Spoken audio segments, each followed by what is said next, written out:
नमस्कार, आप देख रहे हैं मनी मंत्र। मैं हूं आंचल गुलाटी गुंबर और इस अंक में आप सभी दर्शकों का बहुत बहुत स्वागत है। आज के मनी मंत्र में हम चर्चा करने वाले हैं सोने में निवेश को लेकर। सोने की जो कीमतें हैं वो स्वर्णिम तेजी के बाद अब लगातार आगे बढ़ रही हैं, तो आप क्या सोच रहे हैं कि सोने में निवेश करना चाहिए या नहीं? क्योंकि हमें लगता है कि सोना और सेंसेक्स यदि दोनों ही लगभग बढ़त के साथ नए कीर्तिमान बना रहे हों तो सोना बेहतर निवेश का विकल्प हो सकता है। जी हाँ, अगर हम ईयर टू डेट से इसकी तुलना करें तो हम ये मानते हैं कि गोल्ड ने 13% और चांदी ने 8% का मुनाफा कमाया है। ऐसे में क्या निवेशकों को पारंपरिक रूप से अपनी प्रिय धातु सोने में निवेश करना चाहिए और सोने की कीमत बढ़ने पर भी इसे लोग निवेश का सुरक्षित विकल्प मानते हैं, इसलिए खरीदारी कर रहे हैं। शादियों का सीजन, चलिए आपको बताएं कि ई गेमर्स के साथ प्रधानमंत्री ने वार्ता की है। आइए आपको सुनवाते हैं। सामने बैठे थे तभी भी धक धक हो रहा था बहुत।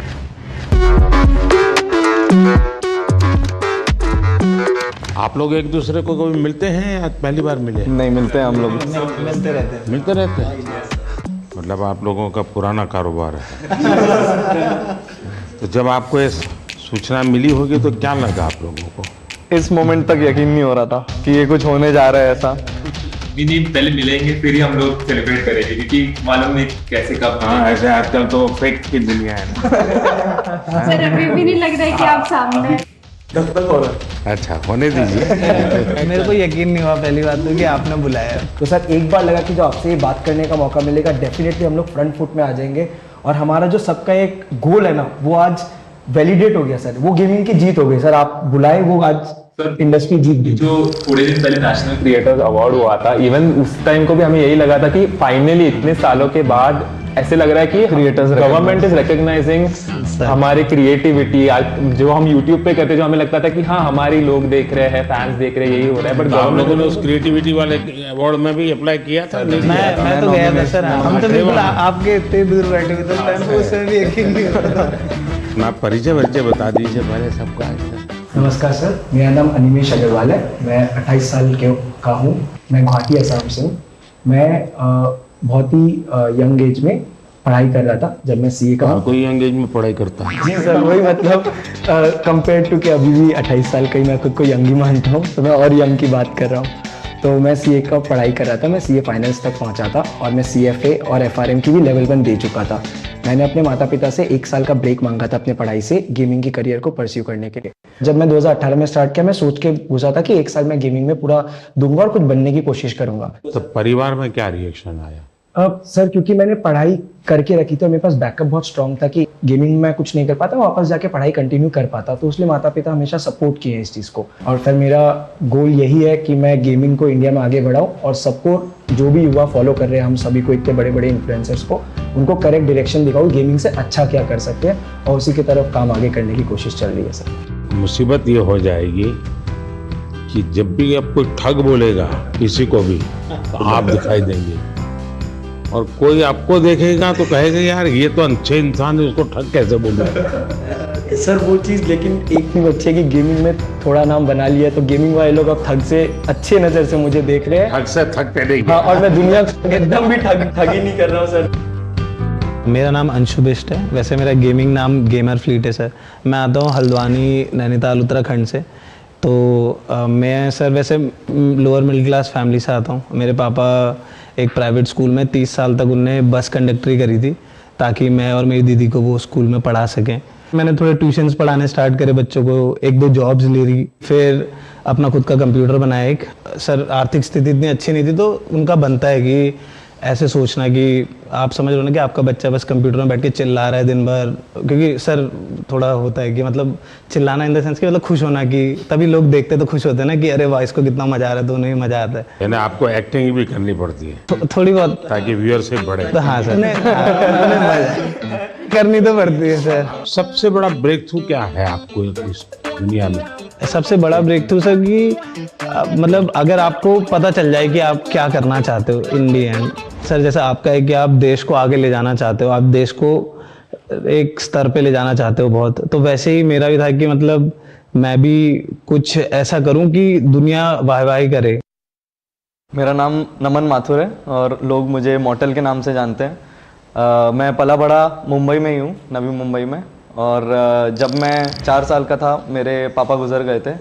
मम्मी ने मुझे और मेरे बड़े भाई को रेस किया, उन्होंने टिफ़िन सर्विस किया, सब कुछ किया। और 2015 में मोबाइल आ गया था हाथ में, तब तो शुरू किया था खेलना। पहले तो स्कूल कॉलेज में दोस्तों से बातें करते करते पता चला होगा। मैं गेमिंग मेरे को खुद से वो यूट्यूब देख के आया था, मैंने उल्टा दोस्तों में फैला दिया था कि खेलो मेरे साथ। मैं बीमार हूँ, तुम भी हो जाए। वायरस मैंने फैलाया वाला। बस 2015 से लेके 18 तक, जब तक मेरा बीकॉम पूरा कंप्लीट हुआ, उतने में मैंने ये फिगर आउट किया कि ये जितने भी फॉरेन यूट्यूबर हैं हम जिन्हें देख रहे हैं, इनके कमेंट सेक्शन में सारे इंडियन हैं। यानी ये सब जो दुनिया भर के अच्छे अच्छे खिलाड़ी हैं, उनमें भी इंडियन, सारे कमेंट करने वाले इंडियंस हैं। मेजॉरिटी मेरे को जो दिखते थे इंडियंस ही दिखते थे। और मैंने सोचा कि क्यों ना मैं एक ऐसा कोई वीडियो बनाऊं उनसे इंस्पिरेशन लेके और अपलोड करूं। और मैंने वो वीडियो 2018 में अपलोड किया और वो इंस्टेंटली वही वीडियो जो उस सोच से बना था वायरल हो गया।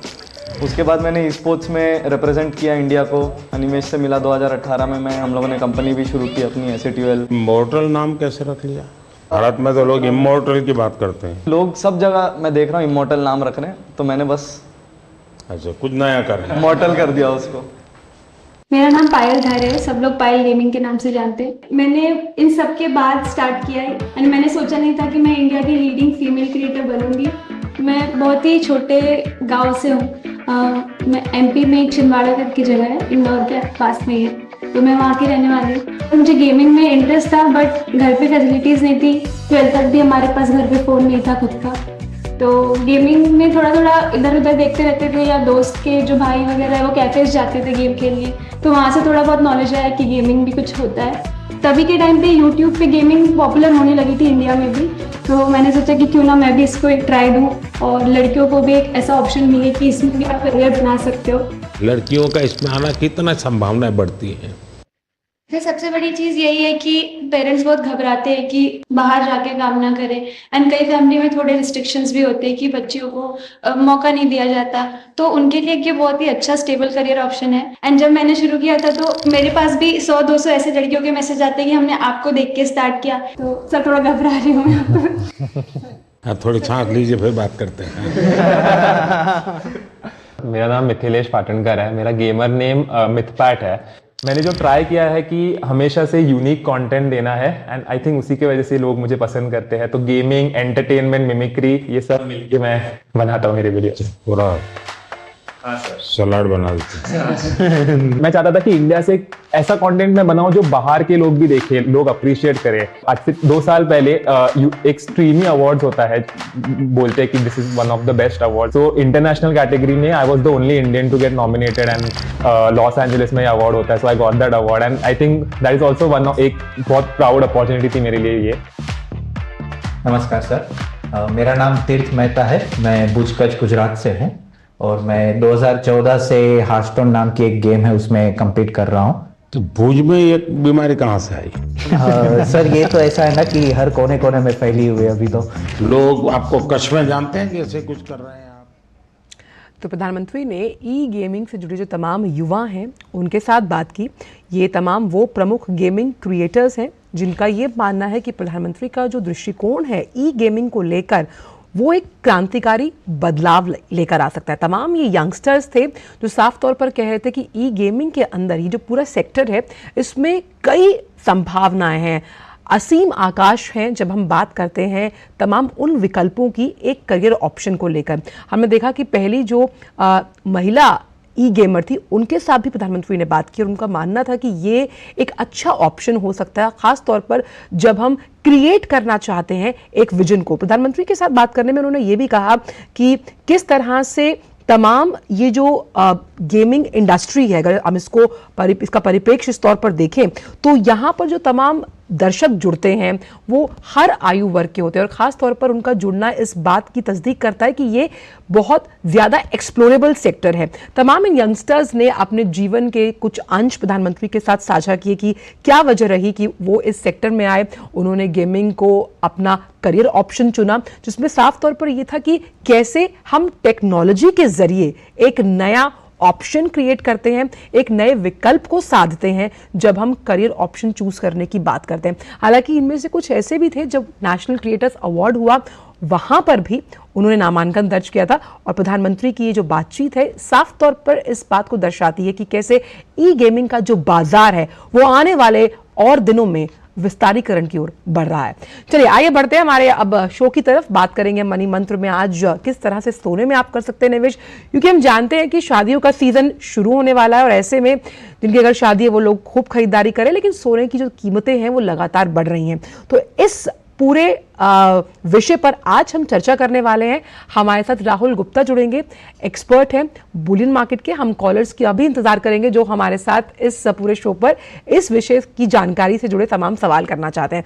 बहुत बहुत शुक्रिया राहुल जी इस शो पर जुड़ने के लिए। पहला सवाल यही है कि जिस तरह से हम ग्राफिक्स के जरिए भी बताएंगे अपने दर्शकों को कि सोना रिकॉर्ड तेजी से भाग रहा है, लेकिन इसे हमेशा से सुरक्षित विकल्प के तौर पर जाना जाता है और लोग आज भी बढ़ चढ़कर निवेश कर रहे हैं इसमें। देखिए, सोने के दाम पिछले 10-15 दिन के अंदर 60-65 हजार से 75 हजार छू गए कल शाम को। उसके बाद थोड़ी गिरावट आई है, 75 से 74 हुआ है सोना। परंतु मैक्रो लेवल पे देखा जाए, बड़े स्तर पे देखा जाए तो सोना एक तरफी तेजी के ऊपर आज की तारीख में दिख रहा है। उसका जो मूल कारण है वो है फॉरेक्स रिजर्व्स। जितने भी देश के सेंट्रल बैंक होते हैं सब अपना पैसे में, सब अपने रिजर्व्स में डॉलर रखते हैं, सोना रखते हैं, अलग अलग और करेंसीज और चीजें भी रखते हैं, परंतु ये मेन दो चीजें रहती हैं, डॉलर और सोना।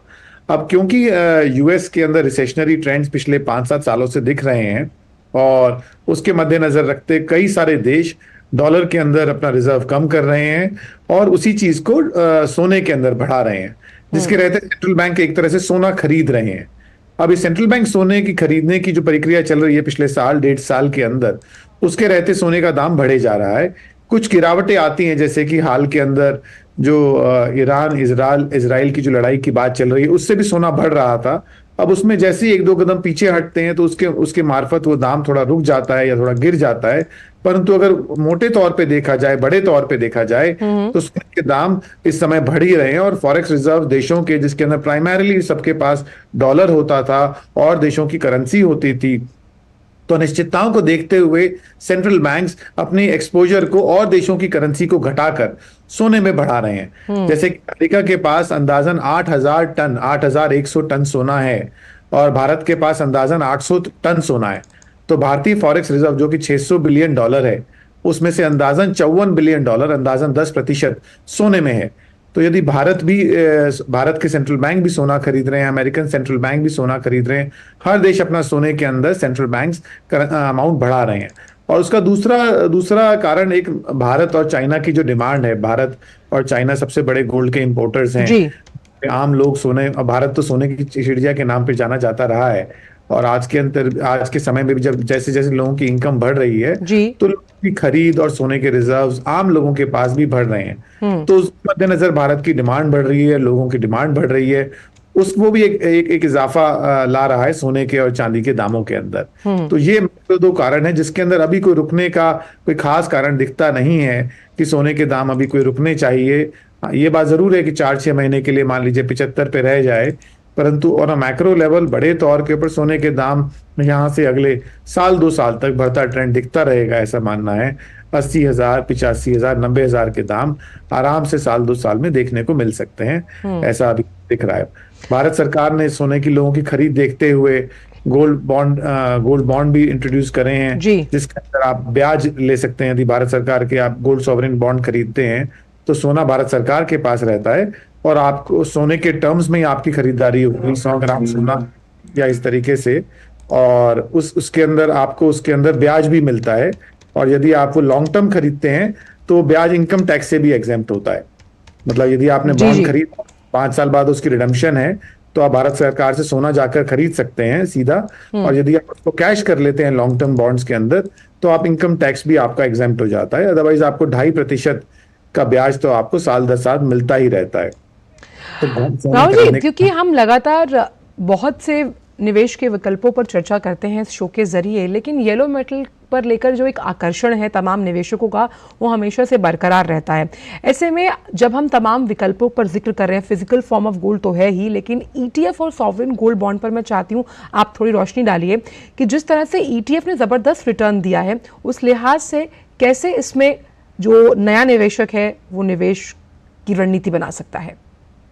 देखिए, फिजिकल सोने के अनुपात में दो तरीके जो आपने बताए, ETF और भारत सरकार का सोवरेन गोल्ड बॉन्ड। अब इसमें एक बहुत बड़ा फर्क है इस इलेक्ट्रॉनिक दोनों परचेजेस के अंदर। अगर आप भारत सरकार का सोवरेन गोल्ड बॉन्ड खरीदते हैं तो आपको ब्याज मिलता है उसके ऊपर, और उसके अंदर आपको रखरखाव का कोई पैसा नहीं देना पड़ता। जबकि ETF के केस में आपको उसके साल के अंदर उसके रखरखाव पे पैसा देना पड़ता है और आपको ब्याज भी नहीं मिलता है। तो ये दो इलेक्ट्रॉनिक मोड्स हैं जिसके मार्फत आप सोना खरीद सकते हैं। दोनों के अंदर क्या रहता है, इलेक्ट्रॉनिक मेथड से आप जाते हैं, आप अपनी ऑप्शन को सिलेक्ट करते हैं कि कौन से बैंक का ETF खरीदना चाहते हैं, या फिर आप सॉवरेन गोल्ड बॉन्ड कौन से डिनोमिनेशन में और कौन सी अवधि का, मतलब 3 साल, 5 साल, 7 साल, कौन से वाली अवधि का खरीदना चाहते हैं। तो आपके खाते से आपकी सारी डिटेल रहती हैं, पैन कार्ड इत्यादि चीजें, वो खाते से डिटेल चली जाती हैं, या फिर आप उसे मैनुअली की इन कर देते हैं और वो चीज की ओनरशिप में आ जाती है।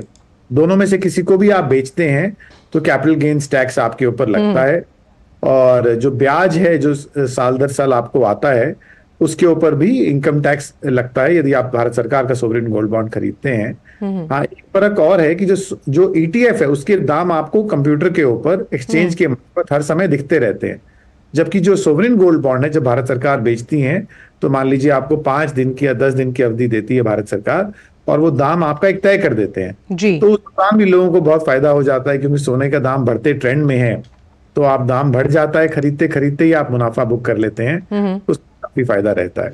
राहुल जी, क्योंकि जो वैश्विक कर्व, जो अगर हम चुनौतियों की बात करें और खास तौर पर जो ग्लोबल इंडिकेटर्स हैं, वो सोने की कीमतों के उतार चढ़ाव में बहुत बड़ी भूमिका निभाते हैं। ऐसे में वैश्विक अर्थव्यवस्था में जो थोड़ी मंदी है, उससे भी येलो मेटल की चमक बढ़ती हुई उसे सपोर्ट मिलता हुआ। आप बिल्कुल ठीक कह रहे हैं, जो वैश्विक मंदी है उसी के कारण सोना इतना बढ़ रहा है। यदि अमेरिकन डिमांड या फिर यूरोपियन डिमांड में इतना इम्पैक्ट नहीं आया होता तो सेंट्रल बैंक्स जो है एशिया के, शायद उन्होंने अपना एक्सपोजर डॉलर में या फॉरेक्स रिजर्व्स में कम नहीं करा होता। तो मंदी के मद्देनजर रखते ही सेंट्रल बैंक्स अपने फॉरेक्स रिजर्व्स में डॉलर कम कर रहे हैं और सोना बढ़ा रहे हैं। जैसे मैंने आपको एग्जांपल दिया था अभी, भारत सरकार का जो सेंट्रल बैंक है, रिजर्व बैंक ऑफ इंडिया, उसके अंदर सोने की परचेज करके और डॉलर में रिजर्व कम हो रहा है। और आज की तारीख में चाइना, जिसका $3 ट्रिलियन फॉरेक्स रिजर्व है, वो भी अपना रिजर्व के अंदर सब्स्टिट्यूशन करने में लगा हुआ है और डॉलर की उसको अनुपात को कम करके सोने का अनुपात बढ़ा रहा है। तो जो वैश्विक मंदी है वो प्राइम फैक्टर है पिछले 5-7 सालों का। वेस्टर्न मंदी जो है, वेस्टर्न मंदी के मद्देनजर रखते हुए सेंट्रल बैंक्स बैलेंस कर रहे हैं। और अभी हाल में जैसे अमेरिकन गवर्नमेंट ने अपना ब्याज डॉलर पे इतना बढ़ा दिया, तो उसको देखते हुए बैलेंस आउट करते हुए जो आप लोग भी हैं वो बॉन्ड्स की जगह, अमेरिकन बॉन्ड्स की जगह गोल्ड के अंदर स्विच कर रहे हैं और उसके अंदर उन्हें काफी अच्छा रिटर्न मिल रहा है। अच्छा, पहले ये होता था कि अगर रिकॉर्ड हाई पे बाजार है तो सोने की कीमतें थोड़ी कम होती थी, लेकिन अब ट्रेंड थोड़ा उल्टा है और इक्विटी मार्केट में जिस तरह से लोग निवेश करते हैं उतना ही ज्यादा रुझान सोने के प्रति तो हमेशा से रहा ही है। अभी जिस तरह से आप तेजी का दौर देख रहे हैं, आने वाले समय में आप किस तरह से आंक रहे हैं ये तेजी और कितनी रहेगी? और इस समय जिसने अगर कभी भी गोल्ड ETF या सॉवरेन गोल्ड बॉन्ड में निवेश नहीं किया है, क्या ये सही समय है निवेश के लिए? बहुत अच्छी बात आंचल जी आपने कही कि कभी भी हमेशा जब जब तेजी आई है तो लोगों ने यही देखा है, तेजी आते ही एक बार डिमांड रुक जाती है क्योंकि तेजी नहीं दिखती। परंतु ये पहली ही बार है कि ऐसा दिख रहा है कि 60,000 के बाद 65, 67, 70, 72 किसी पे भी ऐसा नहीं दिख रहा कि दाम वापस आके रुक गए। जैसे कोविड के टाइम पे 30,000 से दाम 50,000 हो गए थे, तो वापस कम होके वो 44,000 के आसपास रुक गए थे। परंतु जो पिछले 20-25 साल की तेजी है, उसमें जो अब वाली तेजी है, उसमें हर दर के ऊपर वो नया स्तर बना रहा है सोना। तो ये अजीब बात है, आज की तारीख में कोई भी जो इंटरनेशनल एडवाइजर्स हैं, इन्वेस्टमेंट एडवाइजर्स हैं सोने के मार्फत, वो यही कह रहे हैं कि कुछ भी जरा बहुत गिरे तो मंदी मत देखिए और अपनी क्वांटिटी बढ़ा लीजिए, सोना खरीद लीजिए, किसी रुकाव के ऊपर नहीं है आज की तारीख में। जैसे सॉवरेन गोल्ड बॉन्ड जो होता है वो आप दो तरह से खरीद सकते हैं। भारत सरकार जब उसे निकालती है तब आप खरीद सकते हैं, या फिर आप बाजार से भी खरीद सकते हैं। फर्क ये है कि जब सरकार है तो सरकार तो एक दाम आपको फिक्स करके दे देती है कि 5-10 दिन तक यही दाम हमारा फिक्स रहेगा, चाहे आपका एक्चुअल सोने का बाजार में दाम बढ़ जाए। परंतु अगर यदि आप ओपन मार्केट से खरीदेंगे तो वो आज के सोने के बाजार लेटेस्ट के हिसाब से ही आपको मिलेगा, और जब आप खरीद लेंगे तो आगे से आपका नाम भारतीय वो सेंट्रल बैंक के रजिस्टर में चढ़ जाता है, और उसके बाद जो ब्याज है उसका वो जो खरीदता है उसको मिलने लग जाता है जी। लेकिन सोने की खरीद से जो चमक आती है उसकी परिभाषा ही कुछ अलग होती है राहुल जी। लेकिन यहाँ पर हम गोल्ड ETF पे हमने बात की, हमने सॉवरेन गोल्ड बॉन्ड का भी जिक्र किया है, फिजिकल फॉर्म ऑफ गोल्ड पर भी चर्चा हुई। पेमेंट एप्स के जरिए भी जो डिजिटल फॉर्म ऑफ गोल्ड है उसमें भी कई लोग निवेश कर रहे हैं, जिसमें गूगल पे, फोन पे, इस तरह के तमाम विकल्प मौजूद हैं। ये कितने सुरक्षित है? देखिए, इसमें क्या है, फिजिकल सोना किसी और सप्लायर के पास रहता है और या रिफाइनर्स के पास रहता है, और वो कहते हैं कि आप हमसे छोटी डिनोमिनेशन खरीद सकते हैं। जैसे आमतौर पर फिजिकली आप सोना खरीदने चाहें तो 1 ग्राम सोना आज की तारीख में 7400 रुपए का है। अब उससे कम सोना यदि मान लीजिए कोई 2000-3000 का खरीदे तो फिजिकल सोना उसमें मिलना ऑलमोस्ट इम्पॉसिबल जैसा है।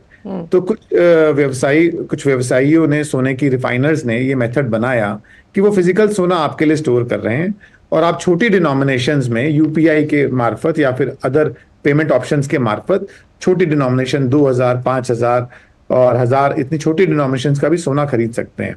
तो उसका फोकस उन्हीं के ऊपर है जो छोटी वैल्यू का सोना खरीदना चाहते हैं, और उसके अंदर वो फिजिकली सोने की स्टोरेज, क्योंकि वो क्वांटिटी इतनी छोटी है उनके लिए वो इकट्ठी करनी मुश्किल है। मान लीजिए कोई अपनी हर महीने सैलरी में से 5000 रुपए का सोना खरीद रहा है तो 5000 में 1 ग्राम भी नहीं आएगा, बट वो लोग उनकी मदद कर रहे हैं कि आप 5000 रुपए अपने खाते से दीजिए, आपका सोना वहां स्टोर है, और यदि 6 महीने बाद उसकी क्वांटिटी मान लीजिए 70-75 हजार होने के बाद 10 ग्राम बन जाती है तो वो लोग उसका सिक्का भी उनसे ले सकते हैं। पर उसमें जो सप्लायर की गुणवत्ता है वो बहुत इंपॉर्टेंट है कि सप्लायर ठीक हो, आपको ऐसा ना हो कि फिजिकली कल को वो उसका कुछ और इस्तेमाल कर ले। उसके ऊपर अभी कोई रेगुलेशन नहीं है प्रॉपर, जिससे कि उसकी फिजिकल क्वांटिटी के ऊपर किसी तरह की रोकथाम, कानूनी रोकथाम रह सके। तो उसके खरीदते हुए उसकी जो गुडविल है वो देखनी जरूरी है कि वो काम एक अच्छा हो, जिससे कि कल को आपको धोखा होने का स्कोप ना रहे। शायद इसलिए सरकार ने सोवरेन गोल्ड बॉन्ड निकाला हुआ है कि एटलीस्ट उस केस में आम आदमी को खरीदते हुए किसी तरह की समस्या और किसी तरह का सोच और बचाव रखने की समस्या नहीं आती। एक चीज हमने और देखी है कि सोने के सिक्कों को लेकर लोगों का बहुत आकर्षण इस बात को लेकर होता है कि वो बहुत प्योर फॉर्म ऑफ गोल्ड माने जाते हैं। उस लिहाज से अगर हम फिजिकल फॉर्म ऑफ गोल्ड को खरीदने की कोशिश कर रहे हैं, आने वाले समय के लिए एक सुरक्षित निवेश का विकल्प तलाश रहे हैं, तो सोने के सिक्कों का किस तरह से आप आकलन करते हैं अगर हम उसको ज्वेलरी से कंपेयर करें तो? देखिए, सोने के सिक्के 24 कैरेट के और 22 कैरेट के आमतौर पे बाजार में मिलते हैं, क्योंकि 22 कैरेट इसलिए कि जो भारत में करेंसी होती थी गिन्नी, और गिन्नी के अंदर उसको सिक्का माना जाता था उस समय, वो 22 कैरेट की होती थी, तो वही एक चलन चल रहा है। परंतु आज की तारीख में जितने भी लोग नए सिक्के बनाने लगे हैं वो 24 कैरेट का सोना, मतलब 99.5% प्योरिटी का बनाते हैं। और उसमें इंपॉर्टेंट ये है, भारत सरकार ने हॉलमार्किंग की जो स्कीम निकाली हुई है उसमें हर चीज जो कि हॉलमार्क होती है उस पर एक नंबर आ जाता है, जो आप BIS के डेटाबेस पे जाकर उस नंबर को वेरीफाई कर सकते हैं। तो वो एक आसान तरीका हो गया है प्योरिटी वेरिफिकेशन के लिए, गुणवत्ता वेरिफिकेशन के लिए। तो जो भी सोने का सिक्का खरीदें उसके अंदर जो प्योरिटी है उसको वेरीफाई करें, क्योंकि जब BIS हॉल मार्किंग होती है तो उसके ऊपर प्योरिटी का एक डिजिट लिखा होता है, 916, 995 इस तरीके से। तो आप उसको जब मैग्नीफाइंग ग्लास से उसकी जो प्योरिटी देखते हैं और जो आप पैसे दे रहे हैं वो सेम होने चाहिए। ऐसा ना हो कि उस पे 22 कैरेट हो, 916 लिखा हो और आप 24 कैरेट के पैसे दे रहे हो। तो प्योरिटी BIS मार्क से वेरीफाई करें, उसका नंबर जो है वो आप BIS की वेबसाइट से वेरीफाई करें, और उसको देखकर प्योरिटी वेरीफाई करके ही सोना खरीदें, जिससे कि किसी तरह का धोखा होने का रिस्क ना रहे। स्कीम BIS की हॉलमार्क की बहुत अच्छी है भारत सरकार की।